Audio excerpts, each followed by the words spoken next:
ஜெபம் பண்ண கடவோம்.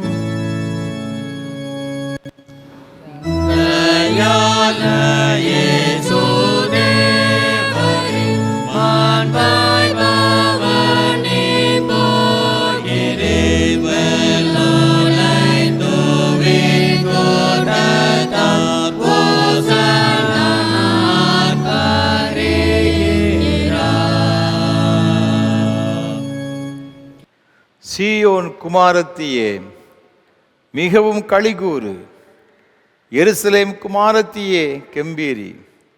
இதோ உன் ராஜா உன்னிடத்தில் வருகிறார். அவர் நீதியுள்ளவரும் ரட்சிக்கிறவரும் தாழ்மையுள்ளவரும் கழுதையின் மேலும் கழுதை குட்டி ஆகிய மரியின் மேலும் ஏறி வருகிறமாயிருக்கிறார். மகா பரிசுத்தமும் அன்பும் கிருபைகளும் நிறைந்த பரலோக பிதாவே, 2000 ஆண்டுகளுக்கு முன்பாக இதே போல் ஒரு நாளிலே எருசலேம் வீதி வழியாக பவனியாக சென்ற அந்த நாளை நாங்கள் நினைவு கூர்ந்து உம்முடைய சமூகத்தில் வந்து உம்மை ஆராதிக்கும்படியாக தருகிற எல்லா கிருபைகளுக்காக உமக்கு ஸ்தோத்திரம். ஆண்டவர் தாமே இந்த ஆராதனை வேளையிலும் எங்கள் மத்தியில் எழுந்தருளி உம்முடைய பிரசன்னத்தினால் நிறைத்து எங்கள் ஒவ்வொருவரை ஆசீர்வதிக்கும்படியாக நாங்கள் ஜெபிக்கிறோம். விசேஷமாக அப்பத்தை பிட்கையிலே தம்மை வெளிப்படுத்தி உம்முடைய அளவற்ற அன்பினால் கிருபையினால் நிறைத்து எங்கள் எல்லாரையும் நீர் ஆசீர்வதித்து வழிநடத்த வேண்டும் என்று மீட்பர் இயேசு கிறிஸ்துவின் பரிசுத்த நாமத்தில் தாழ்மையோடு ஜெபிக்கிறோம் பரிசுத்த பிதாவே, ஆமென். ஆராதனைக்கு ஆரம்பமாக ஆண்டோடைய பரிசுத்த நாமத்துக்கு மகிமை உண்டாக கீதம் 130 பாமாலை 92 பாடுவோம். ஓசன்னா பாலர் பாடும் ராஜாவாம் மீட்பர்க்கே. கீதம் 130 பாமாலை 92 பாடுவோம்.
ஜெபம் பண்ண கடவோம். பரமண்டலங்கள் இருக்கிற எங்கள் பிதாவே, உம்முடைய நாமம் பரிசுத்தப்படுவதாக, உம்முடைய ராஜ்யம் வருவதாக, உம்முடைய சித்தம் பரமண்டலத்தில் செய்வது போல பூமியிலே செய்யப்படுவதாக. அந்நிலபதி நின்றுதாரும் எங்களுக்கு விரோதமாய் குற்ற செயல்கள் நாங்கள் மன்னிக்கிறது போல எங்களுக்கு குற்றங்கள் மன்னியும். எங்களை சோதனை பிரவேசிக்க பண்ணாமல் தீவன் ரட்சித்துக் கொள்ளும். ஆமென்.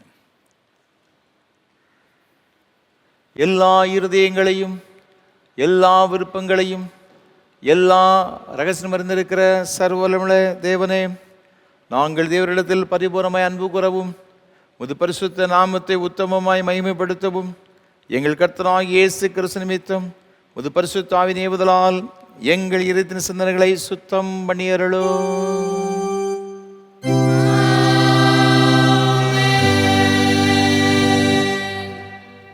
நமது இரட்சகராகிய கிறிஸ்து திருவுளமுற்றொலி வார்த்தைகளாவன: நம்முடைய தேவனாகிய கர்த்தர் ஒருவரே கர்த்தர்.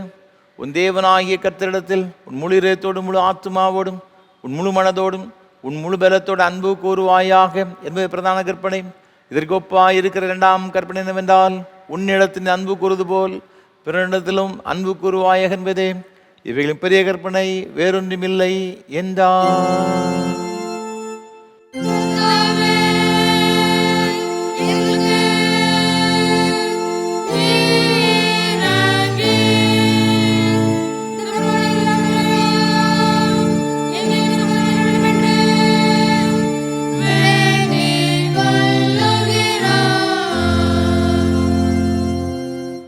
ஜெபம் பண்ண கடவோம். கிறிஸ்து உயிர்த்தெழுந்த திருநாளுக்கு முன்வரும் ஞாயிற்குரிய சுருகு ஜெபம். குருத்தோலை ஞாயிறு. சர்வ வல்லமையுடைய ஆண்டவரே, ஓசன்னா ஆரவாரத்தோடு உலக இரட்சகராகிய எருசலேம் வீதி வழியாக வெற்றி பவனி வந்த உமது திருமைந்தன் இயேசுவுக்காக நன்றி செலுத்துகிறோம். எங்கள் ஆண்டவராகிய இயேசு கிறிஸ்துவின் பவனியின் வாயிலாக எங்களுக்கு தந்துள்ள தைரியத்திற்காகவும் விடுதலை வாழ்விற்காகவும் உம்மை போற்றுகின்றோம். துன்பங்களும் துயரங்களும் நிறைந்த எங்கள் வாழ்க்கை பாதையில் நாங்கள் நடந்து வரும்போது தீமையின் மீது வெற்றி உண்டு என்ற மன உறுதியுடன் வாழ கிருபை செய்ய வேண்டும் என்று ஆண்டவர் இயேசு கிறிஸ்து மூலமாக வேண்டிக் கொள்கிறோம்.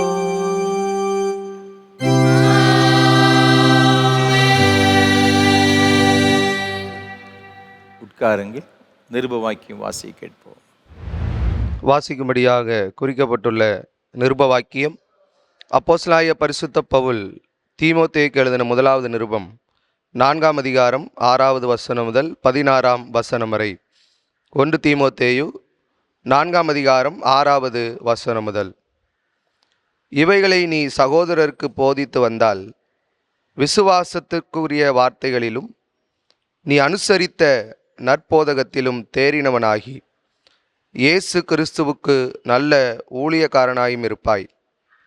சீர்கேடும் கிளவிகள் பேச்சுமாயிருக்கிற கட்டுக்கதைகளுக்கு விலகி தேவ பக்திக்கு ஏதுவாக முயற்சி பண்ணு.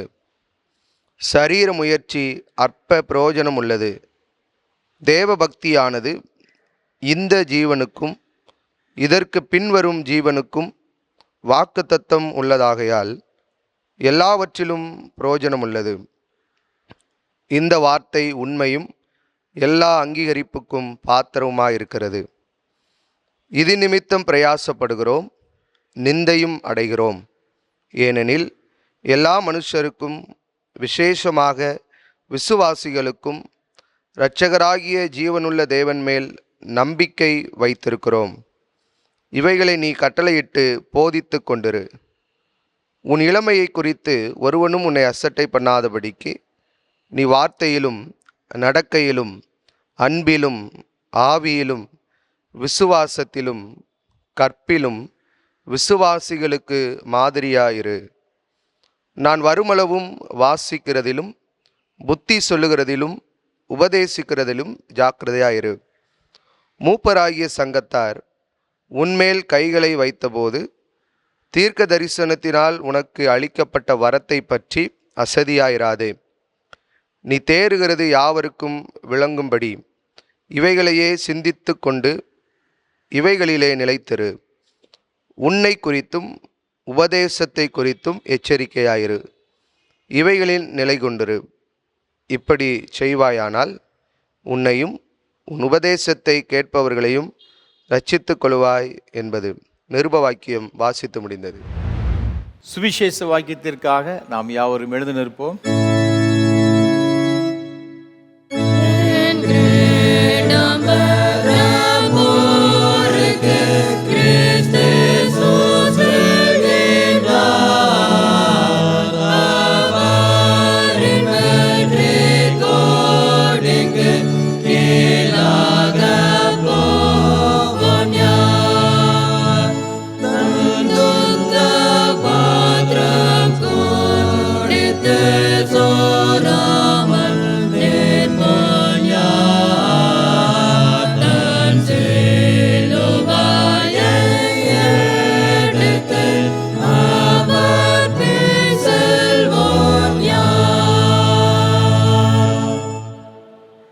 பரிசுத்த சுவிசேஷ வாக்கியம் பரிசுத்த யோவான் எழுதின நற்செய்தி நூல் 12ஆம் அதிகாரம் 12ஆம் வசனம் முதல் அடங்கி இருக்கிற தேவனுடைய வார்த்தையை கேளுங்கள்.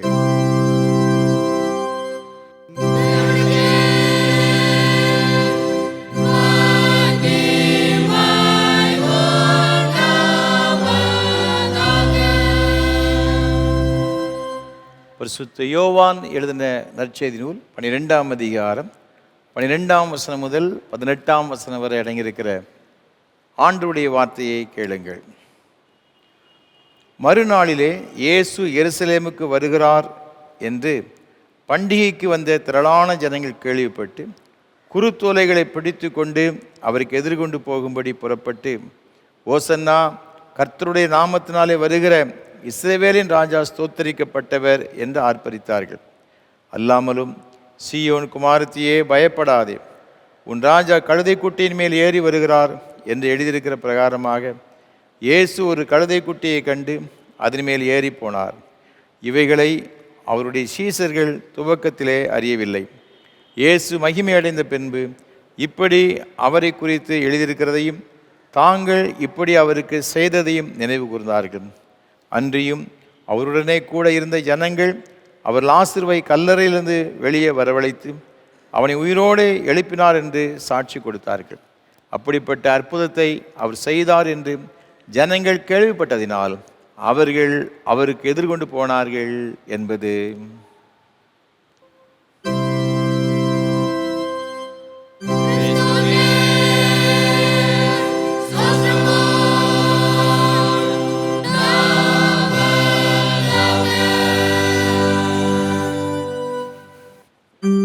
வானத்தையும் பூமியையோ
ஆண்டவருடைய வார்த்தையை கேட்பதற்கு ஆயத்தமாக கீதம் 131 பாமாலை 94 பாடுவோம்.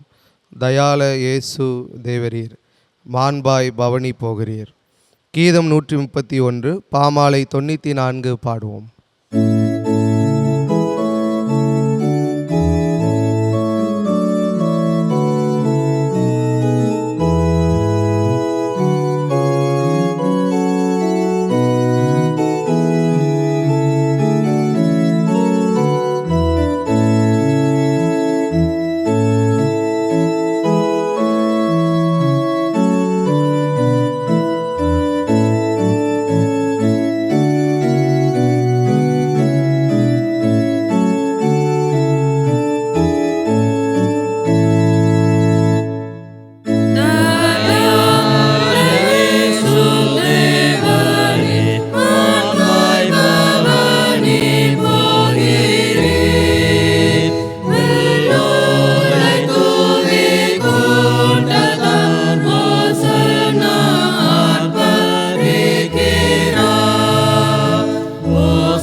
உட்காருங்கள்.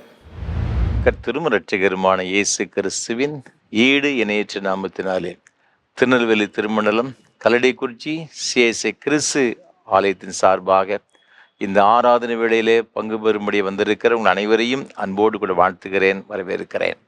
ஆண்டவருடைய கிருபையும் ஆசீர்வாதமும் உங்கள் ஒவ்வொருவரோடு கூட எப்பொழுதும் என்னென்றைக்கும் நிலைத்திருப்பதாக. இந்த ஆராதனை வேளை மூலமாக உங்களோடு கூட சேர்ந்து கர்த்தரை ஆராதிப்பென மிகுந்த மகிழ்ச்சி அடைகிறேன். கர்த்தரை துதிக்கிறேன், ஸ்தோத்தரிக்கிறேன். விசேஷமாக இந்த நல்ல வாய்ப்புகளை நமக்கு ஒவ்வொரு வாரம் தந்து வருகிற நம்முடைய அன்பிற்கும் மரியாதைக்கும் உரிய அருமையான ஐயா சாது சுந்தர் செல்வராஜ் ஐயா அவர்களுக்காக உள்ளத்தின் ஆழத்திலிருந்து கர்த்தரை துதிக்கிறேன், ஸ்தோத்தரிக்கிறேன். உலகத்தின் பல பாகங்களிலே ஆலயத்துக்கு செல்ல முடியாமல் இருக்கின்ற சூழ்நிலையிலே பல கர்த்தருடைய பிள்ளைகள் கர்த்தரை ஆராதிக்க வேண்டும், ஆண்டவருடைய ஆசீர்வாதங்களை பெற்றுக்கொள்ள வேண்டும் என்ற ஒரு பெரிய வாஞ்சியோடு தரிசனத்தோடு கூட சாதை அவர்கள் இந்த அருமையான ஆராதனை வேளையை நமக்கு ஏற்படுத்தி கொடுத்திருக்கிறார்கள்.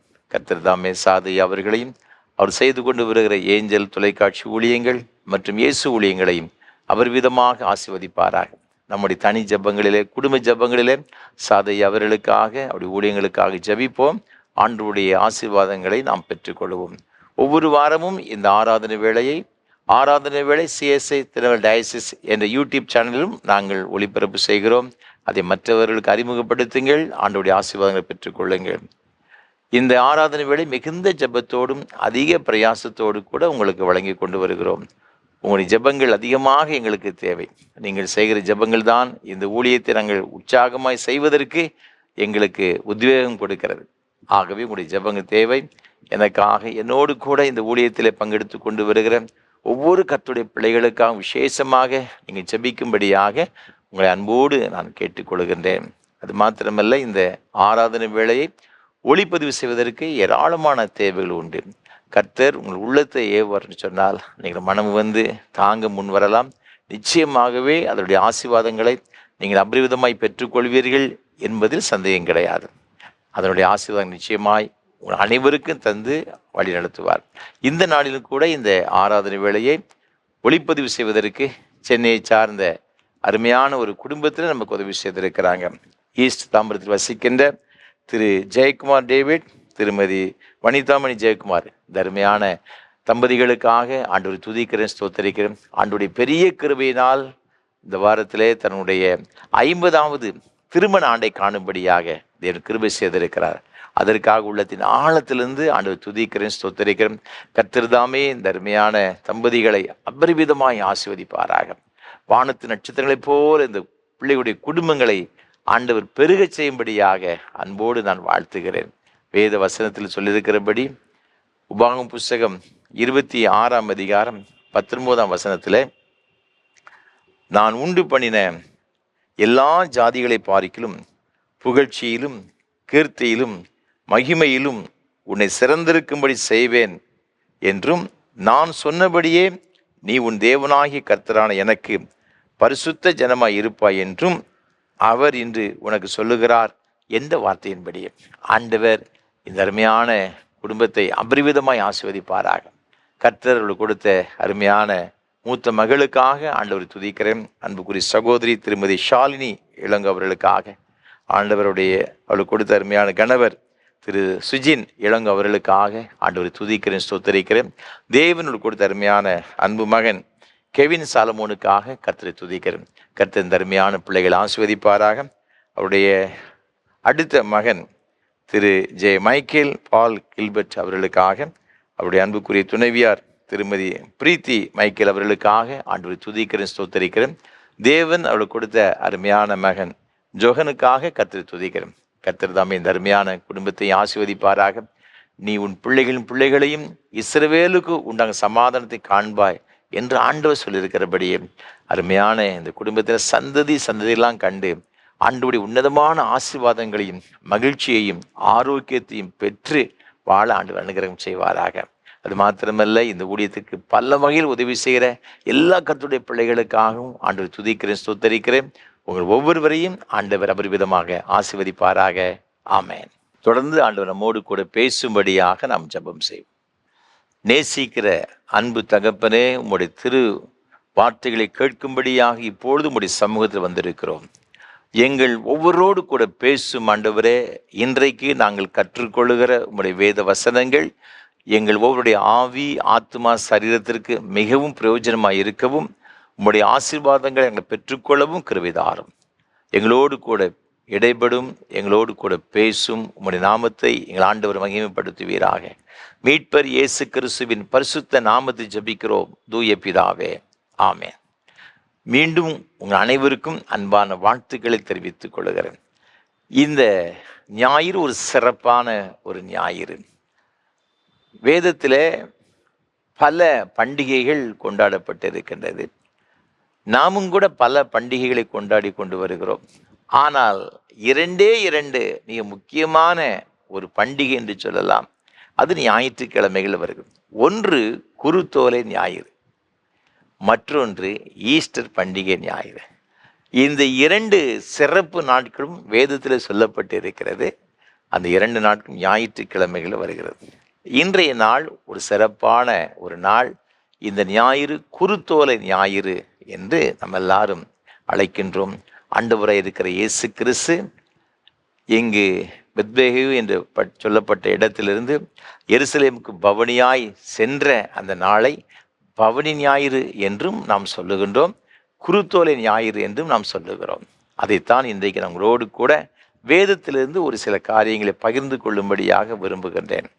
நாம் சுவிசேஷ வாக்கியமாக வாசிக்கிட்ட வேத பகுதியாகிய பரிசுத்த யோவான் எழுதின நற்செய்தி நூல் 12ஆம் அதிகாரத்தில் 12, 13 ஆகிய வசனங்களை நாம் வாசித்து பார்க்கும் பொழுது, மறுநாளிலே இயேசு எருசலேமுக்கு வருகிறார் என்று பண்டிகைக்கு வந்த திரளான ஜனங்கள் கேள்விப்பட்டு குருத்தோலைகளை பிடித்து கொண்டு அவருக்கு எதிர்கொண்டு போகும்படி புறப்பட்டு, ஓசன்னா, கர்த்தருடைய நாமத்தினாலே வருகிற இஸ்ரவேலின் ராஜா ஸ்தோத்தரிக்கப்பட்டவர் என்று ஆர்ப்பரித்தார்கள். இங்கு நாம் பார்க்கிறோம், ஆண்டவராய் இருக்கிற இயேசு கிறிஸ்து எருசலேமுக்குள் வருகிறார் என்று சொல்லி ஜனங்கள் கேள்விப்பட்டு திரளான ஜனங்கள் அவருக்கு எதிராக வரும்பொழுது எப்படி வந்தார்களாம்? கைகளிலே குருத்தோலைகளை பிடித்து கொண்டு வந்தார்கள்.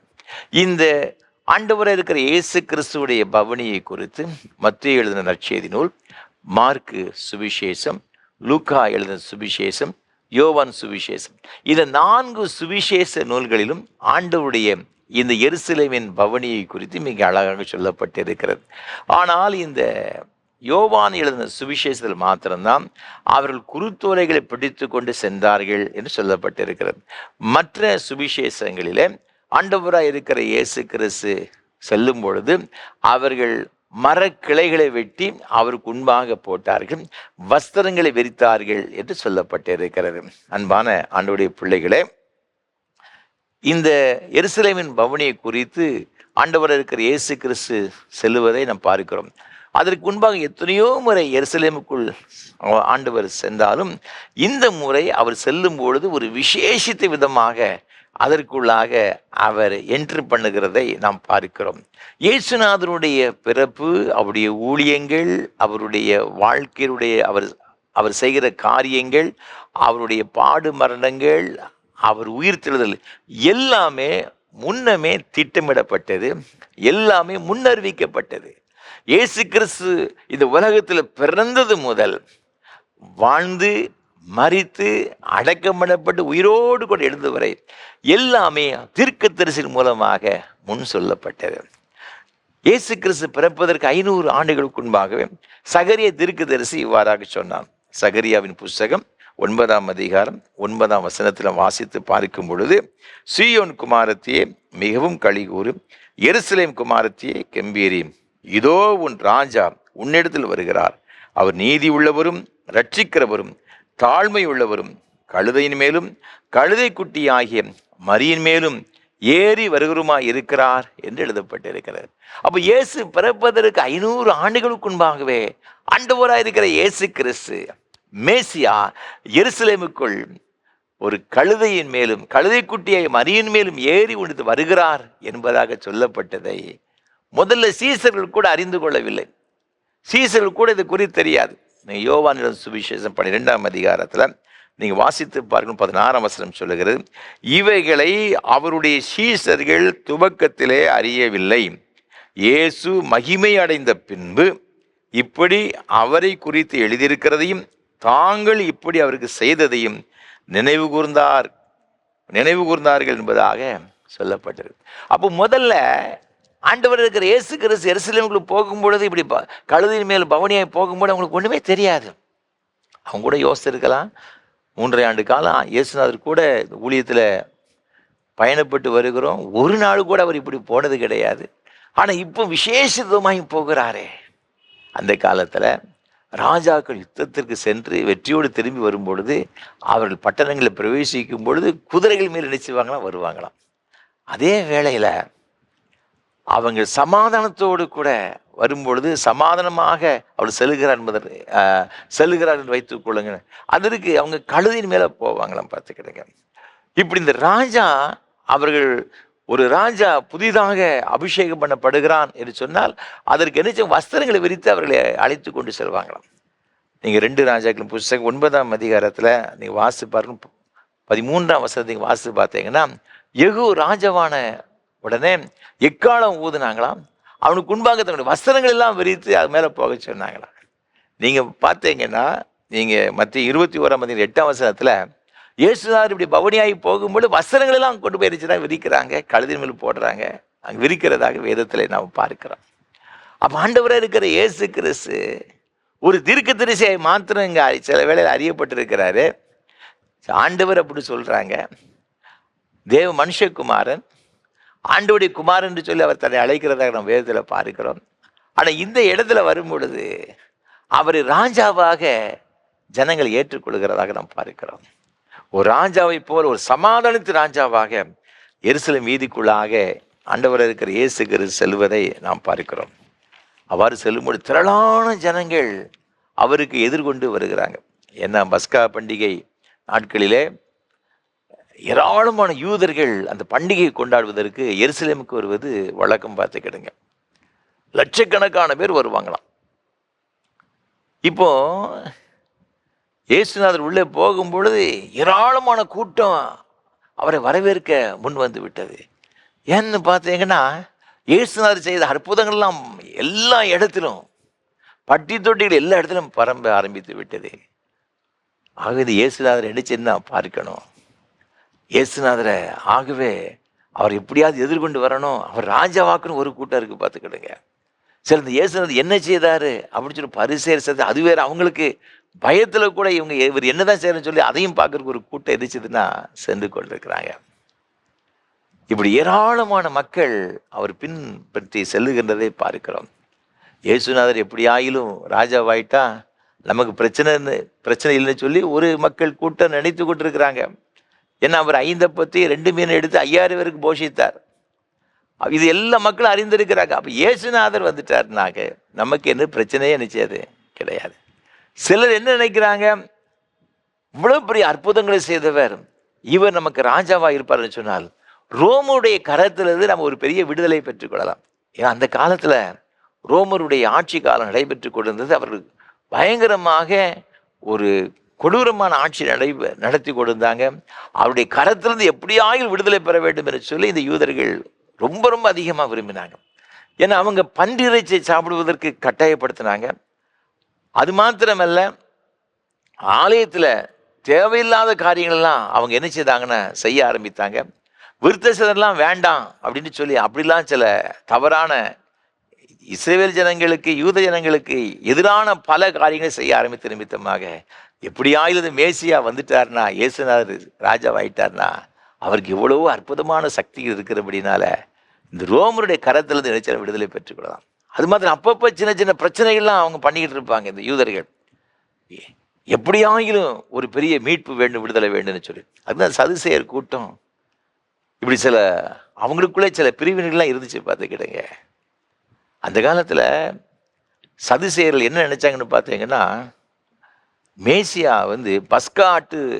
பஸ்கா பண்டிகைக்கு முன்பாக ஒரு 4-5 நாளைக்கு முன்னால் வந்துடுவார் அப்படின்னு அவங்களுக்குள்ள ஒரு நம்பிக்கை இருந்துச்சு, பார்த்துருக்கேன். அதனால ஆலயத்தின் கதவுகள் எல்லாம் அவங்க திறந்து வச்சிருப்பாங்களாம்.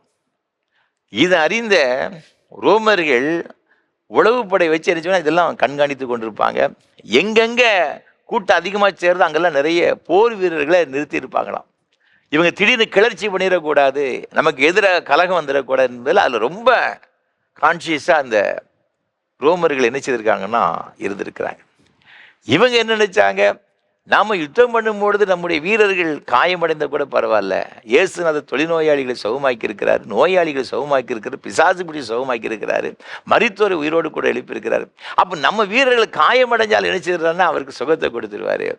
வீரர்கள் யுத்தத்தில் மாண்டி செத்து போனா கூட உயிரோடு கூட எழுப்பிடுவாரு.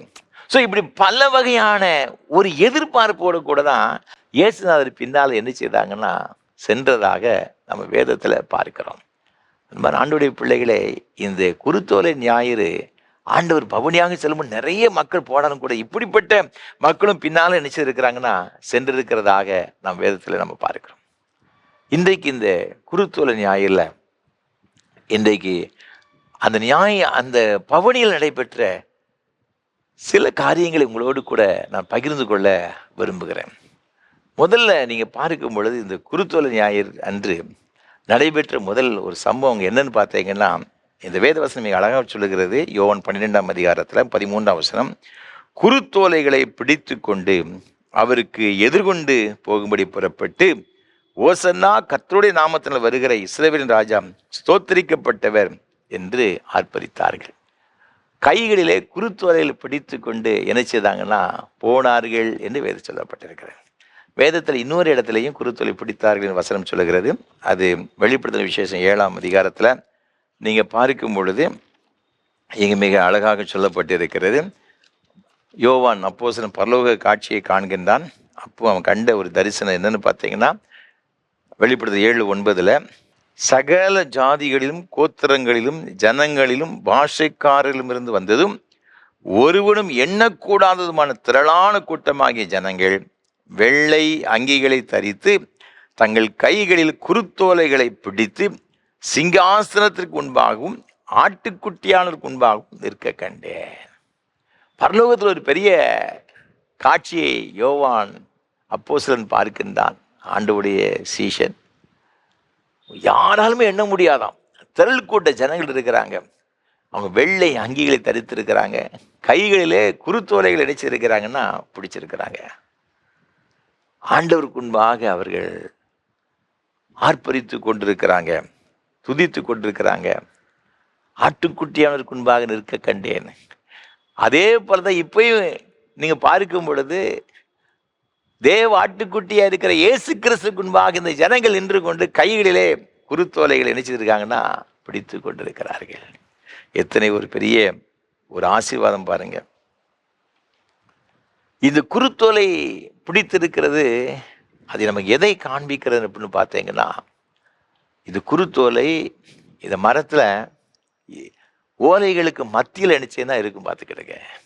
அந்த குருத்து அது எப்படி இருக்குன்னா ரொம்ப பியூரா வெண்மையாக இருக்கும் பார்த்துக்கிடுங்க. அதில் ஒரு அழுக்கு கூட நிச்சயாதுன்னா இருக்காது. நீங்கள் சுற்றில் உள்ள ஓலைகள்லாம் பார்த்தீங்கன்னா அதில் அழுக்கு இருக்கும், பல அழுக்குகள் இருக்கும். அதை யூஸ் பண்ண முடியும், யூஸ் பண்ண கழுவிட்டு தான் யூஸ் பண்ணணும் பார்த்துக்கங்க. ஆனால் அந்த குருத்தோலையில் பார்க்கும் பொழுது அவ்வளோ ஒரு வெண்மை உள்ளதாக, ரொம்ப பியூரா மாசற்றதாக சுத்தமாக இருந்துச்சுன்னா இருக்கு. இந்த கைகளில் குருத்தோலை எதுக்கு பிடிச்சிருக்குன்னு பார்த்தீங்கன்னா, இந்த பரலோகத்தில் குருத்தோலை பிடிப்பதற்கு என்ன சின்ன இதுக்கு அடையாளம், அந்த பரலோகத்துக்கு செல்வதற்கு பரிசுத்தம் வேணுங்க. என்னுடைய வாழ்வு பரிசுத்தமாக இருக்கணும், கர்த்தருக்கு உண்மை பரிசுத்தமாக இருக்க வேண்டும் என்பதற்கு அடையாளமாகத்தான் இந்த குருத்தோலைகளை பிடித்து கொண்டு பவனியாக செல்கின்றார்கள்.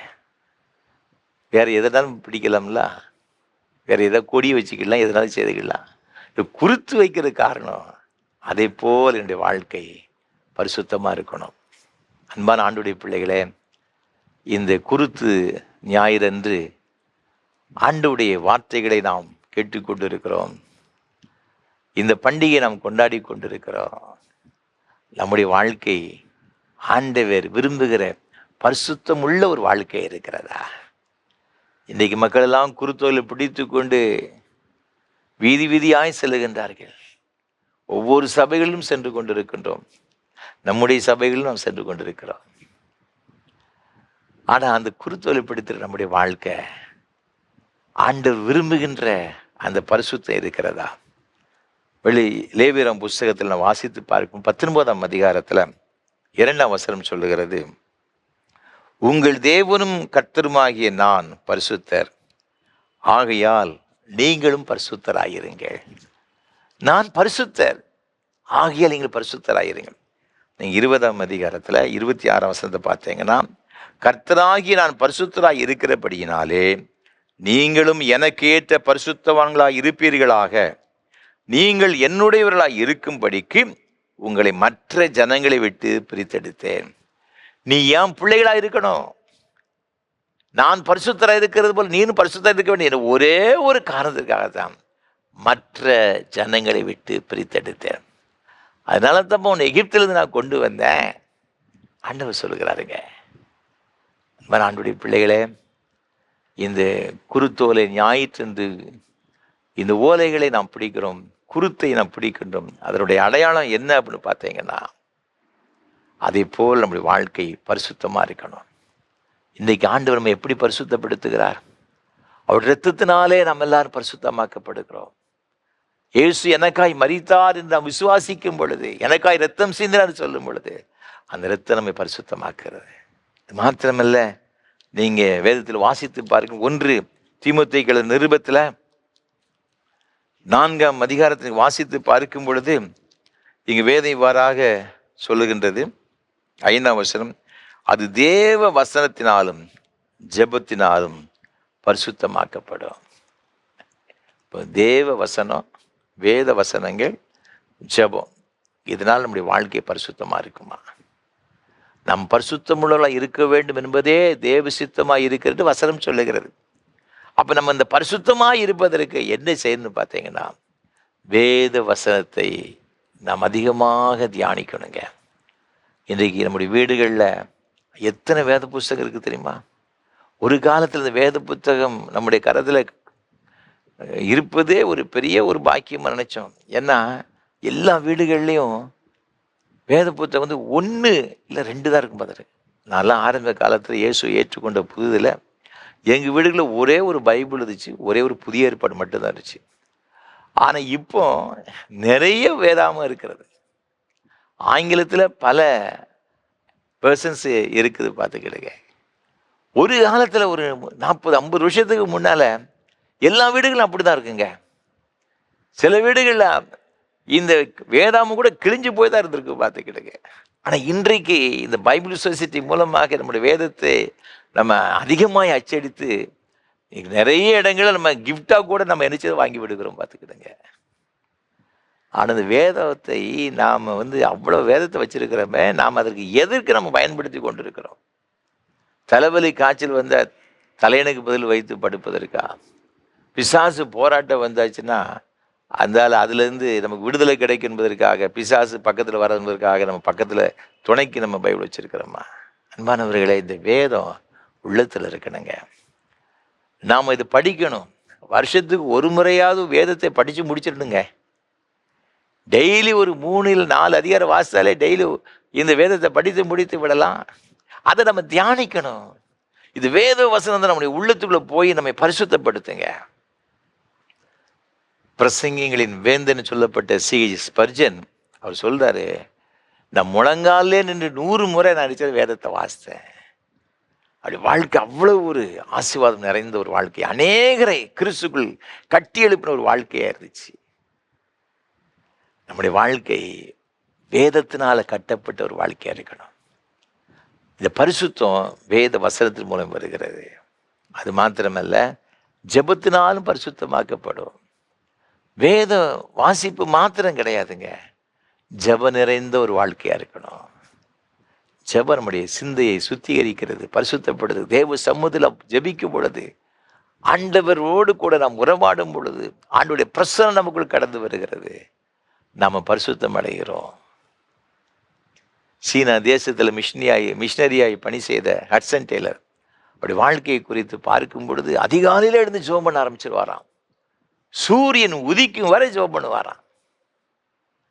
அப்படி வாழ்க்கை வெற்றி நிறைந்த ஒரு வாழ்க்கை. சீன தேசத்தை அசைத்தார், பார்த்தார், கம்யூனிஸ்ட நாடுகளை அசைத்தார்னு சொல்ல சாதாரணமான ஒரு காரியமாக இருக்க முடியாது.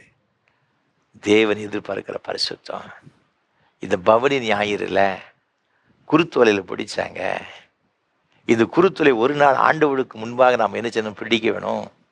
அப்போ நமக்கு என்ன தேவை தெரியுமா? பரிசுத்தம் வேணும். பரிசுத்தம் வேணும். பரிசுத்தம் இல்லாமல் ஒரு ஆண்டவர் என்ன செய்ய முடியாது தெரியுமா? தரிசிக்க முடியாது. தரிசிக்க முடியாது. ரெண்டாவதாக இந்த கூட்டத்தில் என்ன நடந்துச்சு அப்படின்னு பார்த்தீங்கன்னா, மத்திய 21ஆம் அதிகாரத்தை நீங்கள் பார்க்க, அதில் வேதம் மிக அழகாக சொல்லுகிறது. 9ஆம் வசனத்தில் நாம் பார்க்கும் பொழுது, முன்னடப்பாரும் பின்னடப்பாருமாகிய திரளான ஜனங்கள் தாவீதின் குமாரனுக்கு ஓசன்னா, கர்த்தரின் நாமத்தினால் வருகிறவர் ஸ்தோத்திரிக்கப்பட்டவர், உன்னதத்திலே ஓசன்னா என்று சொல்லி ஆர்ப்பரித்தார்கள். அதே போல மார்க் 11ஆம் அதிகாரத்திலையும் கூட 9, 10 ஆகிய வசனங்களிலே ஆண்டவர் அப்படித்தான் சொல்றாரு. வேதம் அப்படித்தான் சொல்கிறது. கர்த்தரின் நாமத்தினாலே வருகிற நம்முடைய பிதாவாகிய தாவீதின் ராஜ்யம் ஆசீர்வதிக்கப்படுவதாக, உன்னதத்திலே ஓசன்னா என்று சொல்லி ஆர்ப்பரித்தார்கள். அப்படிங்க நம்ம பார்க்கிறோம். எல்லா இந்த சுவிசேஷ நூல்களிலும் கூட முன்னடப்பாரும் பின்னடப்பாரும் கைகளை குருத்தோலை பிடித்து கொண்டு ஓசன்னா, கர்த்தருடைய நாமத்தினாலே வருகிற ஸ்தோத்திரிக்கப்பட்டவர். இது எங்க இருக்கு? நீங்க சங்கீதங்களின் புத்தகம் 118ஆம் சங்கீதத்தில் வாசித்து பார்க்கும் பொழுது 25ஆம் வசனத்தை பாருங்க. கர்த்தாவே ரட்சியும், கர்த்தாவே காரியத்தை வாய்க்க பண்ணும். 26ஆம் வசனம், கர்த்தருடைய நாமத்தினாலே வருகிறவர் ஸ்தோத்திரிக்கப்பட்டவர், கர்த்தருடைய ஆலயத்திலிருந்து உங்களை ஆசீர்வதிக்கிறோம், கர்த்தர் நம்மை பிரகாசிப்பிக்கிற தேவனாய் இருக்கிறார், பண்டிகை பலியை கொண்டு போய் பலிபீடத்தின் கொம்புகளில் கயிறுகளால் கட்டுங்கள். 29ஆம் வசனத்தை பாருங்கள். கர்த்தரை துதியுங்கள், அவர் நல்லவர், அவர் கிருபை என்றும் உள்ளது. எல்லாரும் ஆண்டவரை துதித்து கொண்டிருக்கிறாங்க, ஆண்டவரை போற்றுகிறாங்க. திரள் கூட்டத்தின் ஜனங்கள் கைகளிலே குருத்தோலைகளை மாத்திரமல்ல, ஆண்டவரை மகிமைப்படுத்தி கொண்டிருக்கிறாங்க. ஓசன்னா ஓசன்னா ஓசன்னா. ஓசன்னா என்று சொன்னால் என்ன? கர்த்தாவே ரட்சியும், தாவீதின் குமாரனே ரட்சியும். தாவீதின் குமாரனுக்கு ஓசன்னா என்று சொல்லி அவர்கள் ஆர்ப்பரிக்கின்றதை நாம் பார்க்கிறோம். ஏன் ஆர்ப்பரிக்க? எல்லாரும் வந்து கேட்குறாங்க. அங்குள்ள வேதபாரர்கள் வந்து கேட்குறாங்க, பரிசேயர்லாம் கேட்குறாங்க, ஏன் இப்படி நீங்கள் ஆர்ப்பரிக்கிறீங்க? இதில் என்ன விஷயம்? மற்ற ஜனங்களை கேட்குறாங்க, எதற்காக இப்படி ஒரே கூப்பாடு போட்டு போகிறீங்க? அவங்க என்ன சொல்கிறாங்க பார்த்துக்கிடுங்க. அந்த எருசலேமுக்குள் பல வகையான ஜனங்கள் உள்ள வந்து கொண்டிருக்கிறாங்க, ஒரு பெரிய ப்ரொசேஷன் போய் கொண்டு இருக்கிறது. இது என்ன அப்படி கேட்கும்போது அவங்க என்ன சொல்கிறாங்கன்னு பார்த்தீங்கன்னா, ஜனங்கள் சொல்கிறாங்க 11ஆம் வசனத்தில், மத்திய 21ஆம் அதிகாரத்தில், இவர் கலிலேயாவில் உள்ள நாசரேத்திலிருந்து வந்த தீர்க்கதரிசியாகிய இயேசு என்றார்கள். நீ நினைக்கிற சாதாரண ஆளு கிடையாது. நாசரேத்தூரிலிருந்து வந்த தீர்க்கதரிசியாகிய இயேசு. தீர்க்கதரிசி என்ன செய்வாங்கன்னா, பெரிய பெரிய அற்புதங்களெல்லாம் செய்வாங்க. அதனால தான் அந்த வாலிபனை ஆண்டவர் உயிரோடு கூட எழுப்பின பொழுது தாய்னூரில், மகா தீர்க்கதரிசியானவர் நம்மத்தில் தோன்றியிருக்கிற சொல்லி ஆண்டவர் நினைச்சிருந்தாங்கன்னா மகிமைப்படுத்தினாங்களாம். பெரிய தீர்க்கதரிசிகள் தான் இப்படிப்பட்ட காரியங்களை செய்வாங்க. எலியா தீர்க்கதரிசி உயிரோடு கூட எழுப்பினான். எலிசா தீர்க்கதரிசி உயிரோடு கூட எழுப்பினாங்க. ஆண்டவர் அப்படி செய்தாரு. உடனே அவங்க எல்லாரும் என்ன செய்தாங்கன்னா கேட்குறாங்க, யாரு யாரு யாரு? இவர் மகா பெரிய ஒரு தீர்க்கதரிசி இயேசு என்று சொல்லுகின்றதை நாம் பார்க்கிறோம். ஆண்டவரை தீர்க்கதரிசியாக ஏற்றுக்கொண்ட ஜனங்கள் ஆண்டவரை மகிழ்ந்து துதித்து போற்றி கொண்டிருக்கிறாங்க.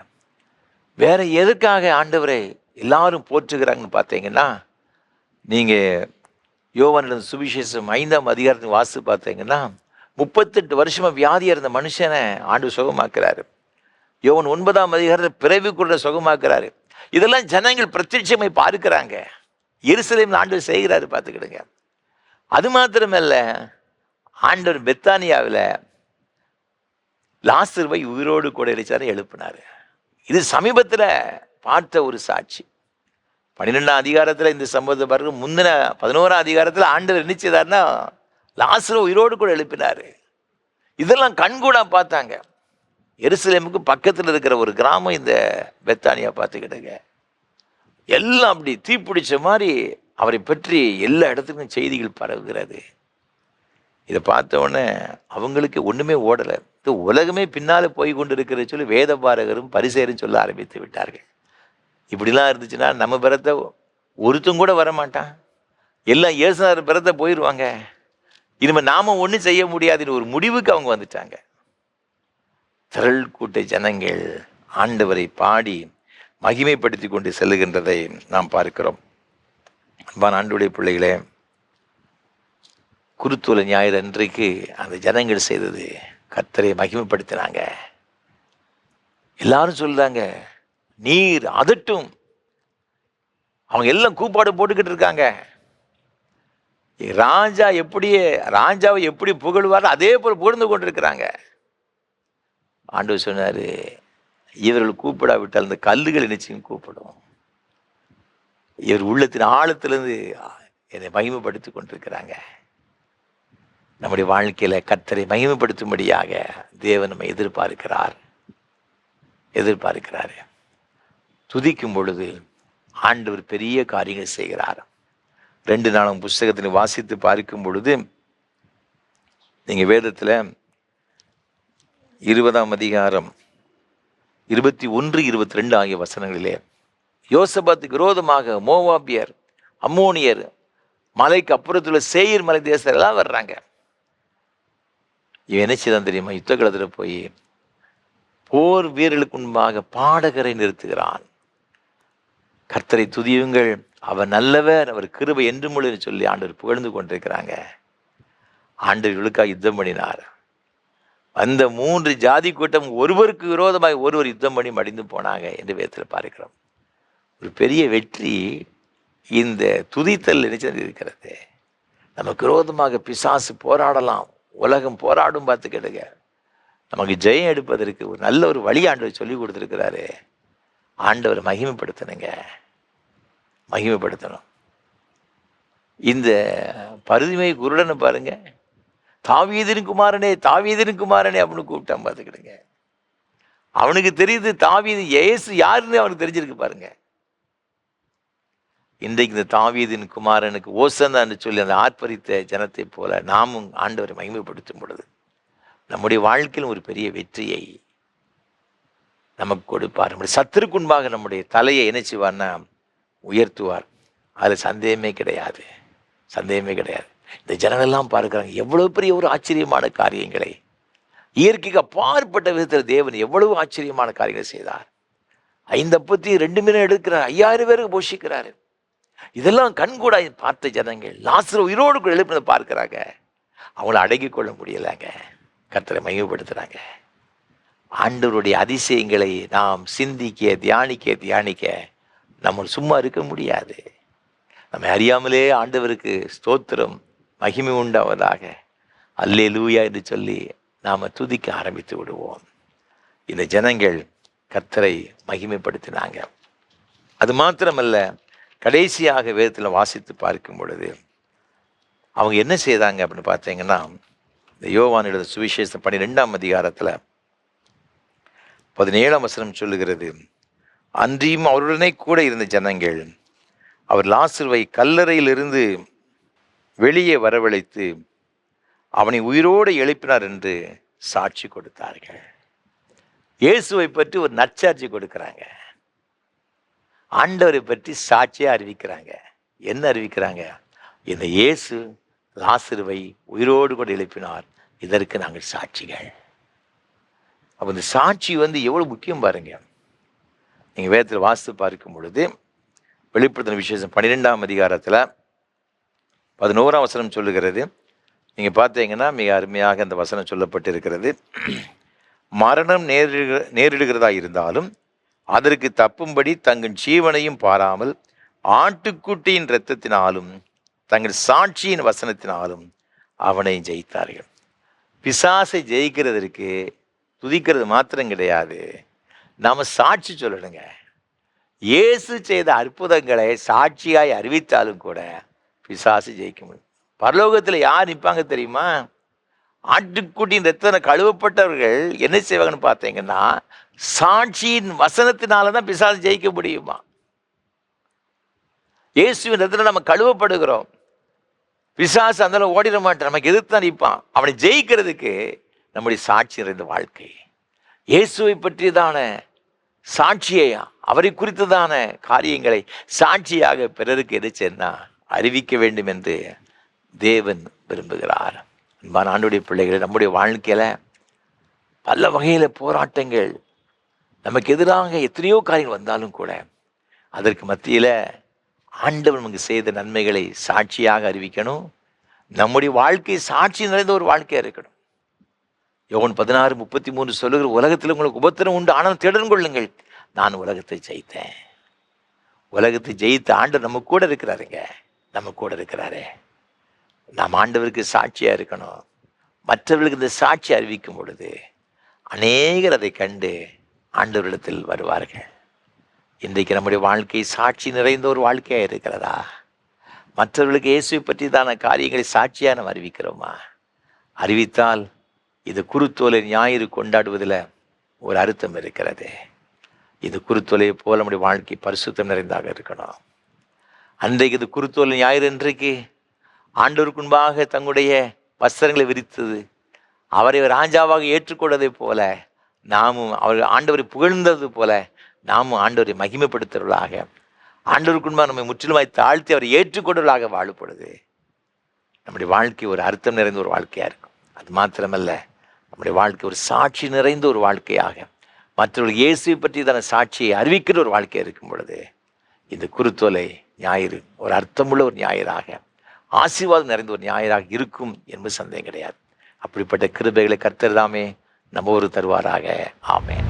அர்ப்பணிப்பின் பாடலாக கீதம் 135, கிறிஸ்தவ கீர்த்தனை 43 பாடுவோம். ஓசன்னா பாடுவோம் இயேசுவின் தாசரே. கீதம் 135, கிறிஸ்தவ கீர்த்தனை 43 பாடுவோம்.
ஜெபம் செய்வோம்.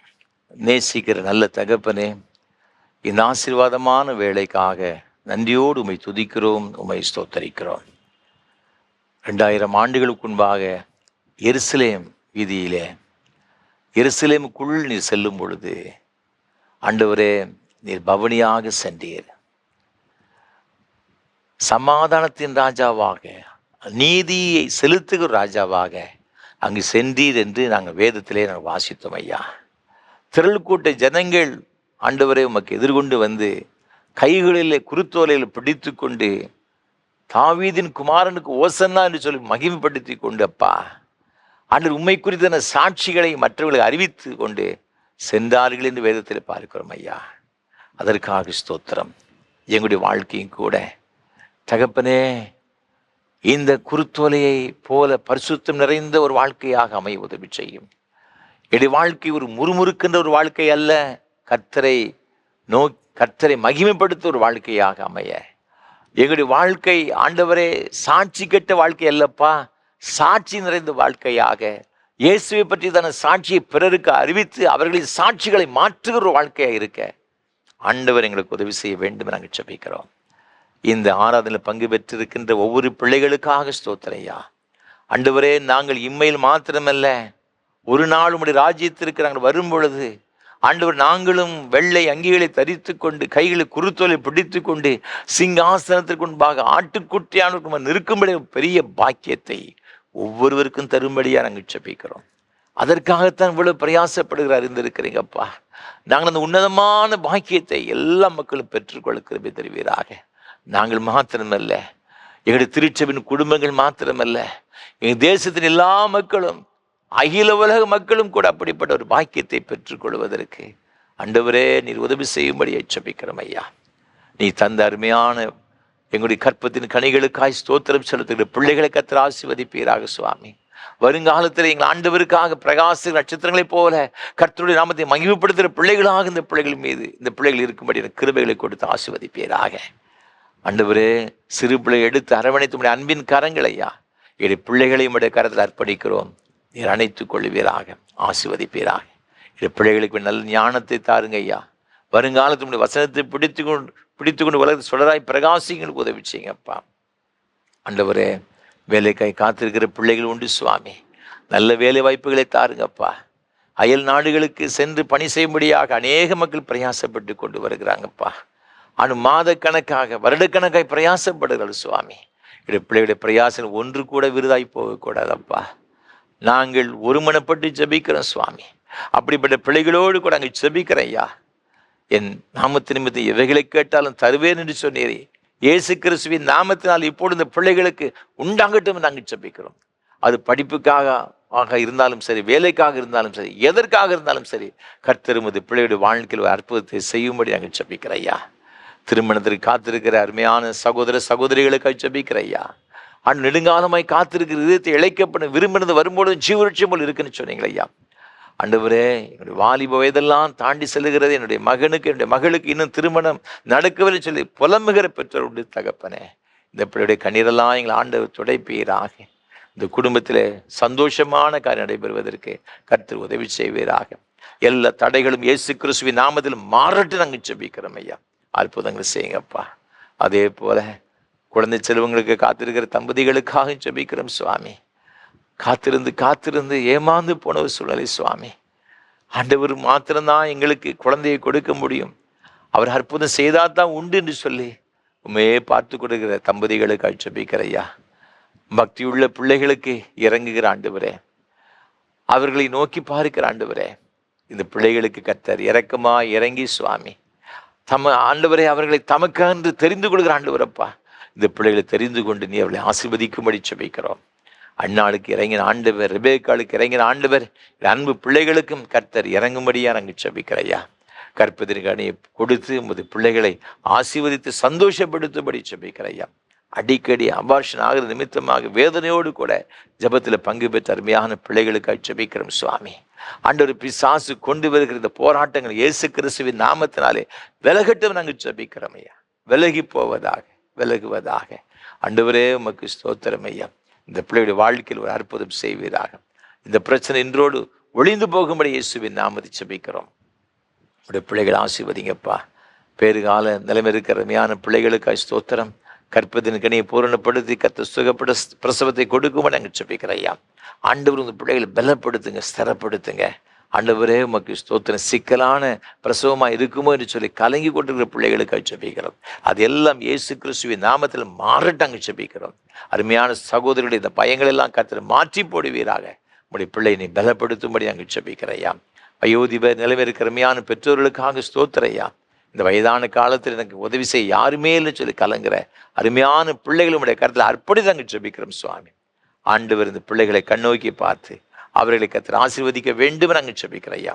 ஆண்டவரே உடைய பிள்ளைகளுக்கு நீரே தாயும் தகப்பனுமாயிருந்து தனிமை உணர்வு எல்லாவற்றையும் மாற்றி அவர்களை ஆசீர்வதிங்க சுவாமி.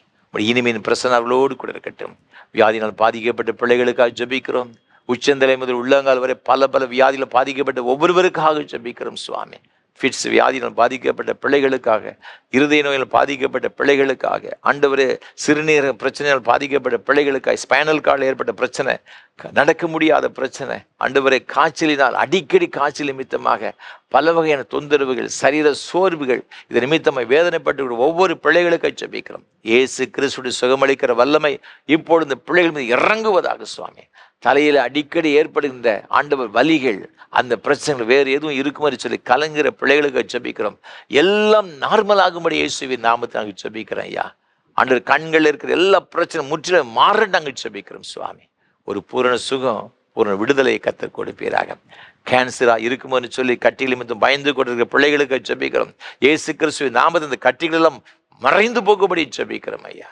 மறைந்து போகாத இயேசுவின் நாமத்தினால ஆண்டவரே இந்த பிள்ளைகள் பயப்படுகிறபடி எதுவும் நடக்கக்கூடாது. இயேசுவின் நாமத்தினால இந்த பிள்ளைகளுடைய வாழ்க்கையில் ஒரு பூரண விடுதலை உண்டாகட்டும். பூரண கிருபை இந்த பிள்ளைகள் தங்கியிருக்கும்படி அங்கே ஜெபிக்கிறோம். ஆண்டவர் அப்படி செய்கிற தயவுக்காக கோடா கோடி ஸ்தோத்திரம். நீர் அற்புதங்கள் செய்கிற தயவுக்காக உமக்கு ஸ்தோத்திரம். ஏழைகள், எளியவர்கள், திக்கற்றவர்கள், அனாதைகள், விதவைகள் ஒவ்வொருவருக்காக ஜெபிக்கிறோம் ஐயா. அவருடைய கண்ணீரின் ஜெபத்தை கேட்டு கர்த்தருடைய குடும்பங்களில் அற்புதங்கள் செய்யும்படி ஜெபிக்கிறோம். உடைய பிள்ளைகள் கைட்டு சில எல்லா பிரயாசத்திலும் விசேஷித்த நன்மைகளை தருவீராக. தொழில் நிமித்தமாக நஷ்டப்பட்ட பிள்ளைகளுக்காக ஜெபிக்கிறோம். அதில் ஒரு பெரிய ஆசீர்வாதம் இந்த புதிய ஃபினான்ஷியல் இயரில் இந்த பிள்ளைகள் ஒரு விசேஷித்த ஆசீர்வாதங்களையும் நன்மைகளையும் கொடுப்பீராக. புதிய தொழில்கள் தொடங்குவதற்கு வேண்டிய எல்லா கிருபைகளையும் கொடுத்து கர்த்தர் ஆசீர்வதிக்க வேண்டும் நாங்கள் ஜெபிக்கிறோம் ஐயா. உமது பிள்ளைகளுடைய வருமானங்கள் எல்லாம் அது ஆசீர்வாதமாக இருக்கணும். பொத்தல் பையில போட்டது போல இருக்கவே கூடாது சுவாமி. விசேஷ நன்மையினால் நிரப்பும்படி நாங்கள் ஜெபிக்கிறோம். நீங்கள் அவர் செய்கிற தயவுக்காக கோடா கோடி ஸ்தோத்திரம், கோடா கோடி ஸ்தோத்திரம். இந்த ஊழியத்தை பல வகையில் ஆதரிக்கிற பிள்ளைகள், தாங்குகிற ஒவ்வொருவருக்காக, ஜெபிக்கிற ஒவ்வொருவருக்காக ஸ்தோத்திரம். ஒவ்வொருவரையும் ஆசீர்வதிங்கப்பா. விசேஷமாக சென்னை ஈஸ்ட் தாம்பரத்தை சார்ந்த அருமையான குடும்பத்தின் பிள்ளைகளுக்காக நாங்கள் நன்றி செலுத்துகிறோம், ஸ்தோத்திரம் செலுத்துகிறோம் ஐயா. தகப்பனே உமக்கு நன்றி செலுத்துகிற ஐயா. இந்த நாளிலும் தன்னுடைய 50வது ஆண்டவர் திருமண ஆண்டை காணும்படியாக ஆண்டவர் கொடுத்த எல்லா கிருபைகளுக்காக உமக்கு ஸ்தோத்திரம். அருமையான உமது பிள்ளைகள் ஆண்டவரே திரு ஜெயக்குமார் டேவிட் அவர்களுக்காக, அவருடைய அன்புக்குரிய துணைவியார் திருமதி வனிதாமணி ஜெயக்குமார் அவர்களுக்காக ஸ்தோத்திரம் செலுத்துகிறோம். ஆண்டவருடைய குடும்ப வாழ்விலே எல்லா விதமான நன்மைகளையும் ஆசீர்வாதங்களையும் கொடுத்து இந்த 50 ஆண்டு காலங்களாக அவளை வழிநடத்தி கொண்டு தயவுக்காய் கோடா கோடி ஸ்தோத்திரம், ஸ்தோத்திரம், ஸ்தோத்திரையா. இந்த புதிய வருஷம் அவருக்கு ஆசீர்வாதம் நிறைந்த ஒரு ஆண்டை காணப்பட உதவி செய்யுங்கப்பா. நல்ல சுகத்தையும் பலத்தையும் நீடித்த சுகவாழ்வையும் கொடுத்து நீ உன் பிள்ளைகளின் இஸ்ரவேலுக்கு நாங்கள் சமாதானத்தை காண்பா என்று சொன்னீரே, அது மேன்மையான ஆசீர்வாதங்களை நீர் அவர்களுக்கு கொடுத்து வழிநடத்தும்படி ஜெபிக்கிறோம் ஐயா. நான் உண்டு பண்ணின எல்லா ஜாதிகளை பார்க்கிறோம் மகிமையிலும் புகழ்ச்சியிலும் கீர்த்தியிலும் சிறந்திருக்கும்படி செய்வீர் சொன்னீர் ஐயா. அதே போல இப்படி குடும்பத்தை சிறந்திருக்கும்படியாக ஆண்டவரே புகழ்ச்சியிலும் ஆண்டு மகிமையிலும் மேன்மைப்பட்ட ஒரு குடும்பம் இருக்க கர்த்தர் பிள்ளைகள் ஆசீர்வதிக்க வேண்டும் நாங்கள் ஜெபிக்கிறோம் ஐயா. அவருடைய வாஞ்சைகள், விருப்பங்கள் எல்லாவற்றையும் கர்த்தர் நிறைவேற்றி கொடுப்பீராக. நீங்கள் கொடுத்த அருமையான மகளுக்காக ஸ்தோத்திரம் செலுத்துகிறோம் ஐயா. அன்பு சகோதரி ஷாலினி இளங்கோ அவர்களுக்காக, அவருடைய அன்புக்குரிய கணவர் சுஜின் இளங்கோவுக்காக ஸ்தோத்திரம் செலுத்துகிறோம் ஐயா. பிள்ளைகள் ஆசீர்வதிங்க. தேவகர் அவளோடு கூட இருக்கும் நாங்கள் ஜெபிக்கிறோம். ஆண்டவர் தாமே இவருடைய குடும்ப வாழ்விலே நீர் கூட இருந்து வழிநடத்தும்படி ஜெபிக்கிறோம். நீ கொடுத்த அன்பு மகன் கெவின் சாலமோனுக்காய் ஸ்தோத்திரம் செலுத்துகிறோம் ஐயா. அன்பு பிள்ளை ஆசீர்வதிங்க ஐயா. உடைய மகனுக்கு வேண்டிய எல்லா ஞானத்தையும் கொடுத்து வருங்காலத்தில் நட்சத்திரத்தை போல இப்படி வாழ்க்கை பிரகாசிக்கும்படியாக ஆண்டவர் அனுகிரகம் செய்ய வேண்டும் நாங்கள் ஜெபிக்கிறோம் ஐயா. அதே போல அன்பு மகன் சகோதரர் ஜே மைக்கேல் பால் கில்பர்ட்டுக்காக ஸ்தோத்திரம் செலுத்துகிறோம். அவருடைய அன்புக்குரிய துணைவியார் திருமதி பிரீத்தி மைக்கேலுக்காக நன்றி செலுத்துகிறோம் ஐயா. அருமையான உமது பிள்ளைகளை கர்த்தர் ஆசீர்வதிப்பீராக. ஒரு குடும்ப வாழ்வில் கர்த்தர் நல்லவராய் வல்லவராய் இருந்து பெரிய காரியங்களை செய்யும்படி ஜெபிக்கிறோம் ஐயா. நீ கொடுத்த அன்பு மகன் ஜோகனுக்காய் ஸ்தோத்திரம் செலுத்துகிறோம். அருமையான பிள்ளை கர்த்தர் ஆசீர்வதிக்கும்படி ஜெபிக்கிறேன் ஐயா. ஒரு குறைவில்லாதபடிக்கு பிள்ளைகளை கர்த்தர் காத்துக்கொள்ளும்படி ஜெபிக்கிறோம் ஐயா. ஆண்டவரே, இந்த பிள்ளையுடைய எல்லா தேவைகளையும் அறிந்திருக்கிறவர், எல்லா தேவைகளையும் கர்த்தர் சந்தித்து ஆசீர்வதிப்பீராக. இந்த முழு குடும்பத்தையும் உடைய கரத்தில் கொடுக்கிறோம் ஐயா. ஆண்டவரே, இந்த குடும்பத்துடைய எல்லா காரியங்களும் பொறுப்படுத்து வழிநடத்தும்படியே ஜெபிக்கிறேன் ஐயா. இன்னுமாக ஆண்டவரே, இந்த ஊழியங்களுக்காக உதவி செய்த எல்லாரையும் உடைய கருத்தை மீண்டும் அர்ப்பணித்து நாங்கள் ஜெபிக்கிறோம். ஒவ்வொருவரையும் ஆசீர்வதியும். நாங்கள் நினைப்பதற்கும் விரும்புகிறதற்கும் வேண்டி கொள்கிறதற்கு அதிகமாய் கிரியேச்சிற வல்லவின்படி கர்த்தர் பெரிய காரியங்களை கட்டளையிடுவீராக. கணம் துதி மகிமை எல்லாம் உமக்கு சொல்வதை ஏற்றுக்கொள்ளும் ஆசீர்வதியும். ஆண்டவர் இயேசு கிறிஸ்துவின் மூலம் அங்கு ஜெபிக்கிறோம் பரிசுத்த பிதாவே.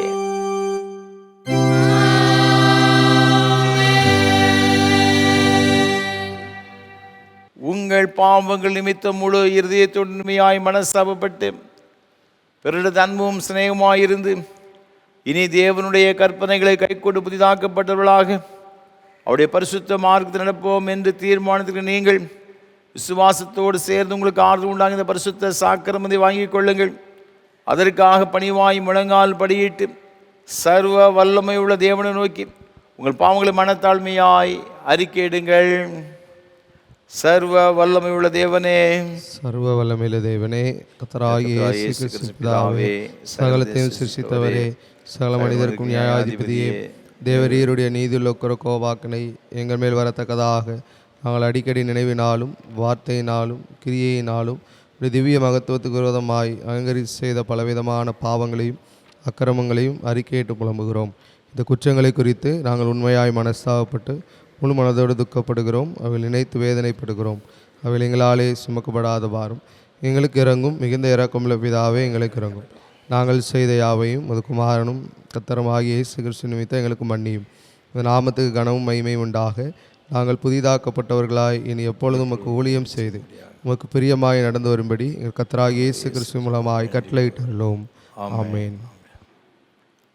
உத்தம மனஸ்தாபத்தோடு உண்மையான விசுவாசத்தோடும் தமிழக மனம் திரும்புகிற யாவருக்கும் பாவமன்னிப்பு அளிச்சுவோம் என்று மிகுந்த இரக்கமாக வாக்குத்தத்தம் செய்திருக்கிற நம்முடைய பரமபிதாவாகிய சர்வ வல்லமுள்ள தேவன் நம்முடைய கர்த்தராய் இருக்கிற இயேசு கிறிஸ்து நிமித்தம் உங்களுக்கு இறங்கி உங்கள் பாவங்கள் எல்லாவற்றையும் மன்னித்து அவைகள் விடுதலையாக்கி சகல நன்மையில் உறுதிப்படுத்தி நிலைநிறுத்தி உழைத்தி ஜீவகரையில் சேர்ப்பாராக.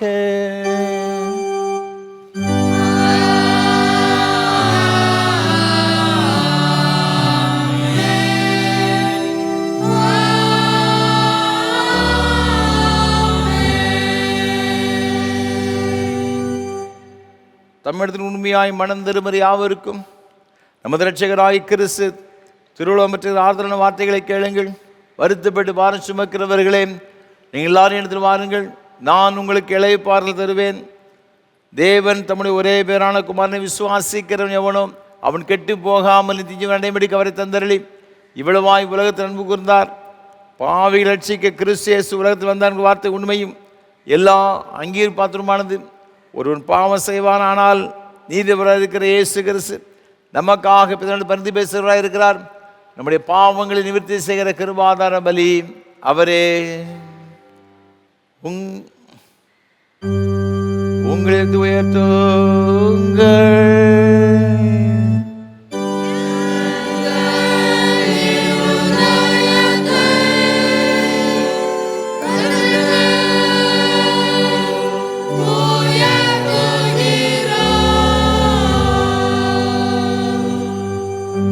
கர்த்தராகிய தேவனுக்கு ஸ்தோத்திரம் செலுத்த கடவோம்.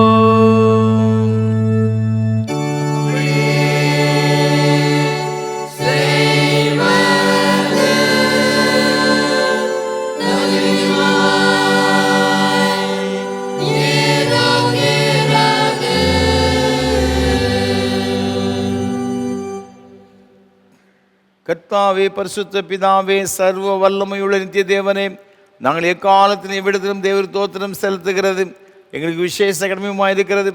ஆதலால் தூதரும் பிரதான தூதரோடும் பரமசபை அனைத்தோடும் நாங்களும் உமது மகிமையுள்ள நாமத்தை புகழ்ந்து மேன்மைப்படுத்தி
இரக்கமுள்ள கர்த்தாவே, எங்கள் சுயநீதியை நம்பி நாங்கள் உம்முடைய பந்தில் சேர துணியாமல் தேவருடைய அளவற்ற இரக்கத்தை நம்பி சேருகிறோம். உம்முடைய மேசையின் கீழும் துணிக்கைகளும் பொறுக்கிகளும் பாத்திரல்ல, ஆனால் தேவரீர் எப்பொழுதும் இரக்கம் செயலட்சம் மாறாத ஆண்டவராக இருக்கிறேன். ஆகியால் கிருபையுள்ள கர்த்தாவே, தருமையான குமாரனாகிய இயேசு கிறிஸ்துவினால் எங்கள் பாவமுள்ள சரணம் சுத்தமாகி அவருடைய விலை உயர்ந்த இரத்தத்தாங்கள் ஆத்துமா கழுவப்படுவதற்கும் எப்பொழுது நாங்கள் அவருக்குள் அவர் எங்களுக்குள் வாசமாயிருவதற்கு ஏற்ற விதமாக அவருடைய சரித்து புசித்து அவருடைய ரத்தத்தை பானம் பண்ண எங்களுக்கு கிருபை செய்திடலும்.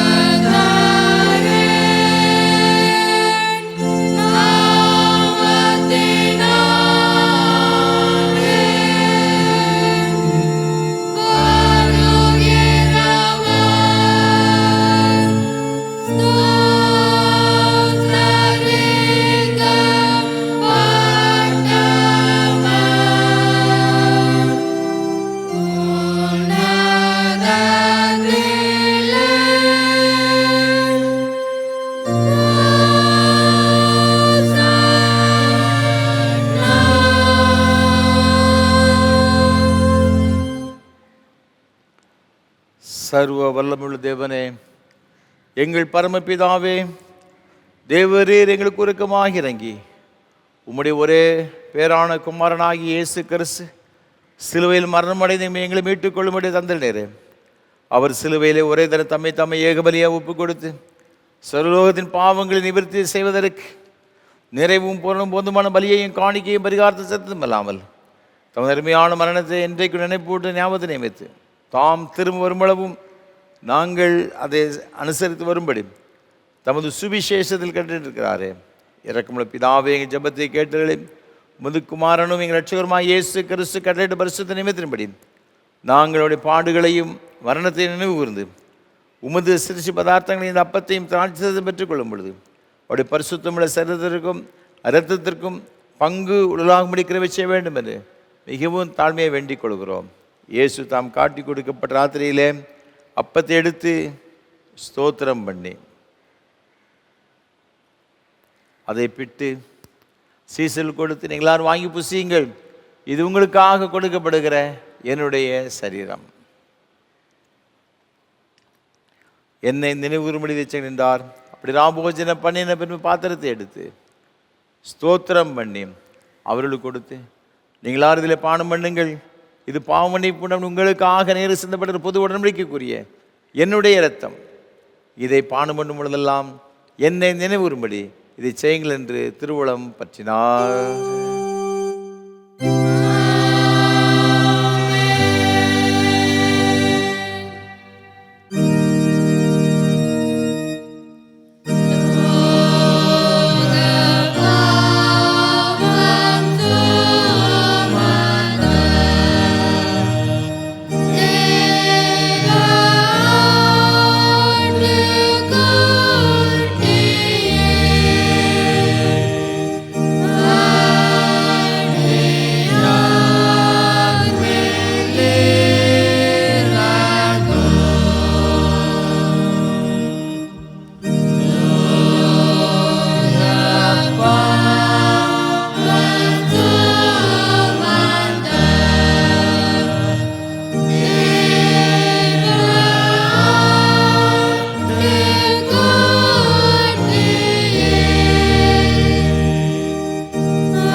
மண்டலங்கள் இருக்கிற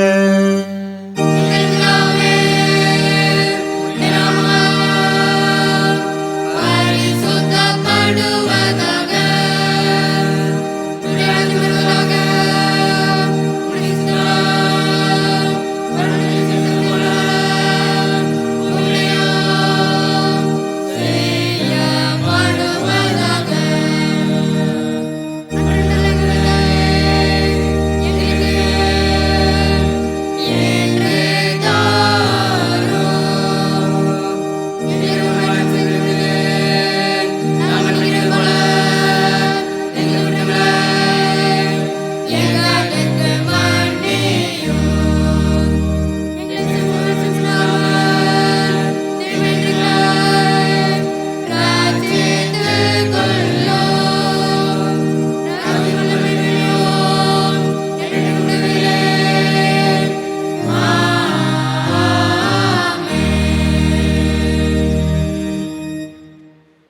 பரமபிதாவாகிய கர்த்தாவே, முது அடியாராகி நாங்கள் இப்பொழுது செலுத்திருக்கிற துதி தோத்திர பலிகளை இரக்கமாக ஏற்றுக்கொள்ள வேண்டும் என்று தயவுள்ள பிதாவாகிய உம்மை முழு மனதோடு வேண்டிக் கொள்கிறோம்.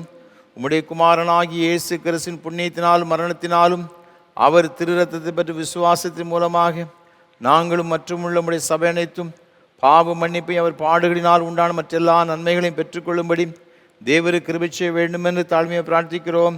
கர்த்தாவே, சரீரமும் ஆத்துவமாய் எங்களை முழுவதும் தேவருக்கு புத்தியும் பரிசுத்தமும் ஜீவன வழியை ஒப்புக் கொடுக்கிறோம். இப்பொழுது பரிசுத்த நற்கரணையில் பங்கு பெற்றிருக்கின்ற எங்கள் எல்லாரையும் கிருபையினாலும் பரம ஆசீர்வாதத்தை நிரப்பிட வேண்டும் என்று பணிவாய் வேண்டிக் கொள்கிறோம். அநேக விதமாய் இருக்கிற எங்கள் பாவங்களினாலே தேவருக்கு எந்த பலியும் செலுத்துவதற்கு நாங்கள் அபாத்திராக இருந்த பொழுதிலும் எங்கள் பாத்திரம் அபாத்திர தேவர் கவனியாமல் எங்கள் கர்த்தராகிய இயேசு கிறிஸ்து நிமித்தம் எங்கள் குற்றங்களை மன்னித்து எங்கள் கடமையின்படி நாங்கள் செலுத்திருக்கிற பணிவிடை ஏற்றுக்கொள்ள வேண்டும் என்று பிரார்த்திக்கிறோம். அவரோடு பரிசுத்த ஆவியோடு ஐக்கியமாக இருக்கிற தேவருக்கு அவர் மூலமாய் சகல கன மகிமையும் என்றென்றைக்கும் உண்டாவதாக.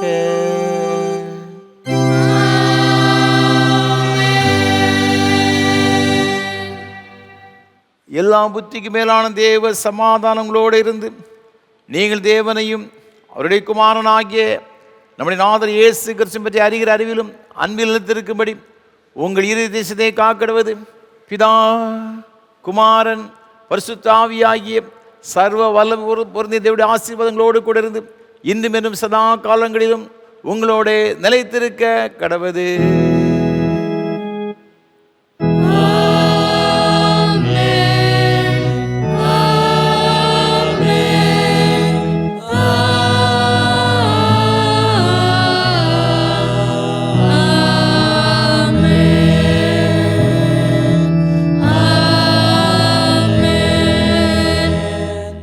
நிறைவு கீதமாக கீதம் 133 பாமாலை 91 பாடுவோம். இஸ்திரியின் வித்தவர்க்கு ஓசன்னா அர்ப்பரிப்போம். கீதம் 133 பாமாலை 91 பாடுவோம்.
கிருபை நிறைந்த அன்பின் தகப்பனே, இந்த ஆசீர்வாதமான ஆராதனைக்காக உமக்கு ஸ்தோத்திரம் செலுத்துகின்றோம்.